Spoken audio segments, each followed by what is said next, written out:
بسم اللہ الرحمن الرحیم۔ دوستوں، میں ہوں امان اللہ خان، آپ کے پروگرام عکس کے ساتھ۔ آج کا میرا پروگرام کل کے ہونے والے انتخابات یعنی 8 فروری کو جو الیکشن ہو رہے ہیں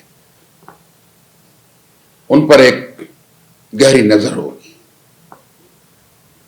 دیکھیں، میری زندگی کی یہ پہلے الیکشن نہیں ہے۔ میری زندگی میں بہت سارے انتخابات آئے، بہت سارے الیکشن آئے۔ میں 70 کے انتخابات کا بھی گواہ ہوں، جس کے بعد پاکستان دو لخت ہو گیا، پاکستان ٹوٹ گیا۔ اور اس کے بعد جو نظریہ پاکستان کا ایک تصور تھا وہ بحیر عرب میں غرق ہو گیا۔ ان انتخابات میں بھی سیاستدانوں اور اسٹیبلشمنٹ کی چیرہ دستیاں تھیں، جنہوں نے اپنی طاقت کو استعمال کیا۔ میں یہ کہوں گا کہ سانحہ مشرقی پاکستان کی بہت ساری وجوہات ہیں، لیکن اس سانحے کے پیچھے جتنا ہاتھ پاکستان کی اسٹیبلشمنٹ کا ہے، اتنا ہی اسی دور کے سیاستدانوں کا بھی ہے۔ میں اپنے پچھلے پروگرام میں کہہ چکا ہوں کہ سیاستدان کبھی بھی اس زمین کے ساتھ، اس دھرتی کے ساتھ، اس کے وجود کے ساتھ نہیں چلے۔ اس دھرتی سے انہوں نے پیار نہیں کیا۔ تو سانحہ مشرقی پاکستان میں بھی اس کے مجرم اس دور کے وہ تمام سیاستدان اور اسٹیبلشمنٹ کے لوگ ہیں، جنہوں نے حالات اور واقعات کو نہیں سمجھا کہ مشرقی پاکستان کے ان مسلمانوں پر، ان پاکستانیوں کے ساتھ آپ کی اسٹیبلشمنٹ کیا ظلم کر رہی ہے، اور آپ کے مغربی پاکستان کے جتنے بھی سیاستدان تھے وہ اپنی عیاشی میں گھومتے۔ یعنی کہ مشرقی پاکستان میں تعمیر و ترقی اور وہاں کے تمام معاملات، ان کے رزق کے، روزگاری کے، ان کی ملازمتوں کے تمام معاملات کا فیصلہ اسلام آباد میں ہوتا تھا۔ ان بنگالیوں کے پاس، ان پاکستانیوں کے پاس کوئی حق اور حقوق نہیں تھے۔ یعنی کہ وہ دور جو تھا وہ ظلم اور جبریت کا دور تھا۔ ایک تو قیام پاکستان کے ساتھ ہی چند سال ہی گزرے تھے کہ ایک ٹوٹا پھوٹا جمہوری ڈھانچہ جو پاکستان کو ملا، اور وہ وقت جب پاکستان اتنے برے معاشی حالات میں تھا کہ بڑے بتاتے ہیں کہ دفتروں میں یہ جو پن لگاتے ہیں کاغذوں میں، اس کی جگہ یہ کانٹے جو درختوں کے تھے وہ توڑ کر لگائے جاتے تھے۔ یہ وہ دور تھا پاکستان کا۔ پاکستان کے پاس کچھ نہیں تھا جب پاکستان بنا ہے۔ ہاں، یہاں کے جاگیرداروں، بڈیروں اور سرمایہ داروں نے اس وقت بھی اس پاکستان کو لوٹا، نوچا، لوٹا نہیں نوچا۔ جو فٹ پاتھ پہ پھرنے والے لوگ تھے وہ اسی دور میں ان زمینوں کے مالک بنے اور الاٹمنٹیں کروائیں جو آج کے بہت بڑے جاگیردار اور نواب بن گئے۔ میرا کہنے کے مقصد ہے کہ پاکستان میں قیام پاکستان کے بعد جمہوری عمل کو چلنے نہیں دیا، اور اسی جمہوری عمل نے چند سالوں بعد مولانا ابوالکلام آزاد کے ان الفاظ کو سچ کر دکھایا کہ یہ تم پاکستان بنا رہے ہو، پاکستان کی عمر ہی نہیں ہے، اتنے سالوں کے بعد یہ ہوگا، یہ ہوگا۔ ان کی باتیں سچ ہو گئی کہ پاکستان دو لخت ہو گیا. کن کی وجہ سے؟ اس دور کے سیاستدانوں کی وجہ سے، اس دور کی اسٹیبلشمنٹ کی وجہ سے. لیکن سانحہ مشرقی پاکستان کے بعد بھی ہم نے کچھ نہیں سیکھا. اس کے بعد اسی اسٹیبلشمنٹ نے، جو بھٹو ایک جمہوری حکومت کا وارث تھا، لیکن میرا کہنے کا مقصد ہے کہ جمہوری حکومت کا وارث تھا، لیکن فوج کے کاندھوں پہ وہ بھی آیا تھا بیچارہ، کیونکہ اس کے بغیر پاکستان میں کوئی جمہوری حکومت نہیں بن سکی. وہ تھوڑا سا تو بیچارہ خود مارشل لا ایڈمنسٹریٹر رہا کارلی بھٹو. اس کے بعد 73 کا آئین بنا، تو 73 کا آئین جب بن رہا تھا اس وقت بھی وہ مارشل لا ایڈمنسٹریٹر تھا. یہ پاکستان کی بدقسمتی ہے شروع سے. لیکن ہماری نسلوں نے کہا کہ ہو سکتا ہے کہ آہستہ آہستہ یہ لوگ، یہ حکمران خود کو سنبھال لیں.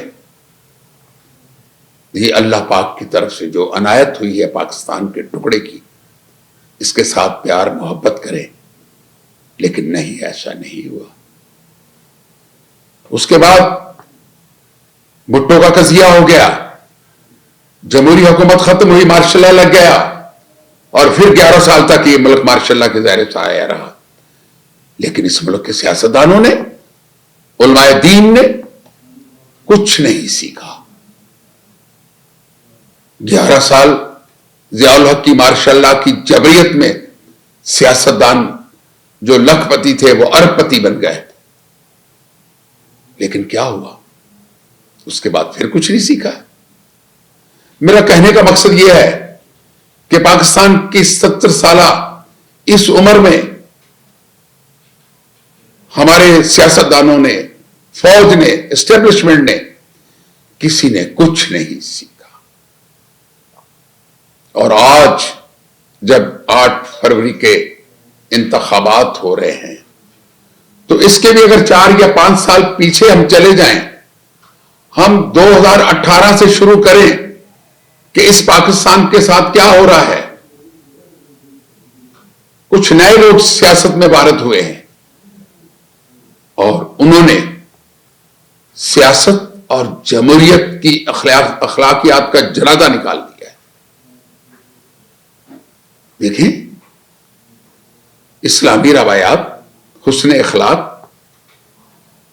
اگر یہ سب کچھ ختم ہو جائے اور ان سیاستدانوں اور لوگوں میں نہ رہے، وہ سیاست یا وہ اقتدار کی ہوس جو جمہوری لوگوں کو جانور بنا دے اور وہ جانور بن کر ایک دوسرے سے لڑیں صرف اقتدار کی ہوس میں، تو یہ اس قوم کی بدقسمتی ہوتی ہے.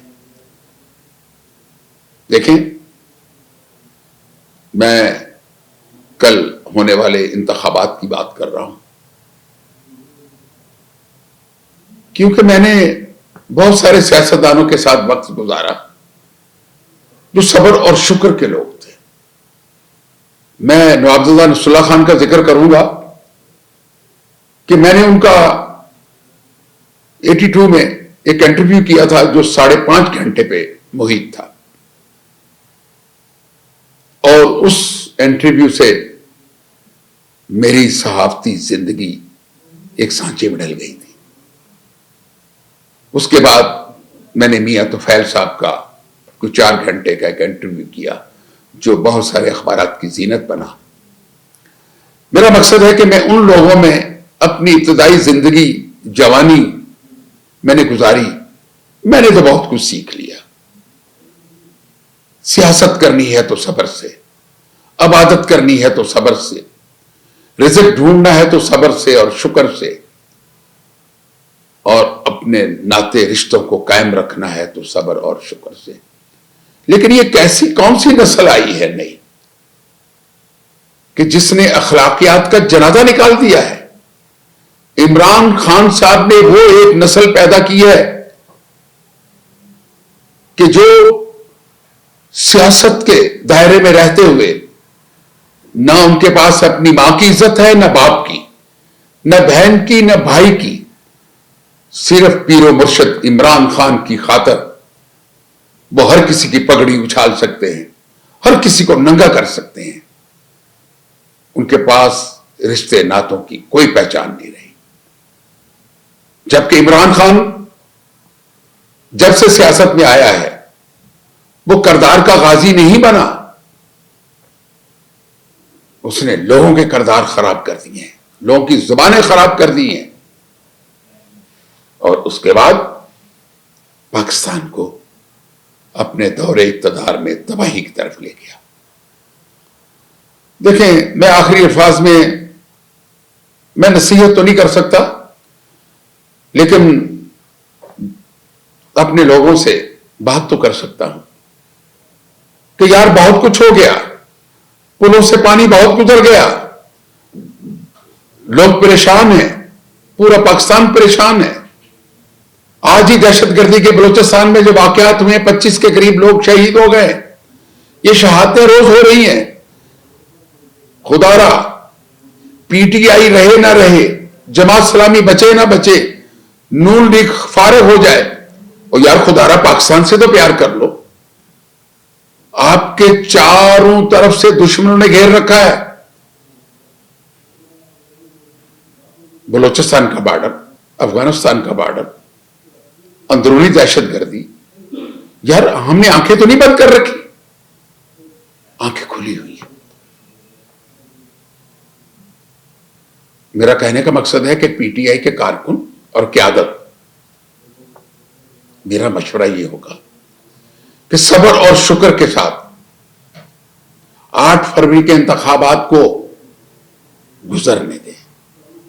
یہ زندگی بھی گزر ہی رہی ہے، کس کے سانسوں کا کیا پتا کب ٹوٹ جائیں. اور یہ انتخابات پرامن ہونے چاہیے، ورنہ پھر نام نہیں ہوگا کہیں ہمارا. اگر ایسے حالات پیدا ہوئے، اور میرا کہنے کا مقصد ہے کہ اداروں کو اور سیاستدانوں کو اپنے ہاتھوں، اپنی زبان پر کل لگام دینی ہوگی کہ پرامن انتخابات ہوں، اور جس کو بھی حق حکمرانی ملے دوسرے لوگوں کو قبول کرنا ہوگا. اسی میں پاکستان کی بقا ہے، ورنہ ہماری جگہ سائی تو بہت ہو چکی. اب تو ہوش کے ناخن لیں، پاکستان کو بچا لیں. اسی کے ساتھ میں آپ سے اجازت چاہوں گا. خدا حافظ.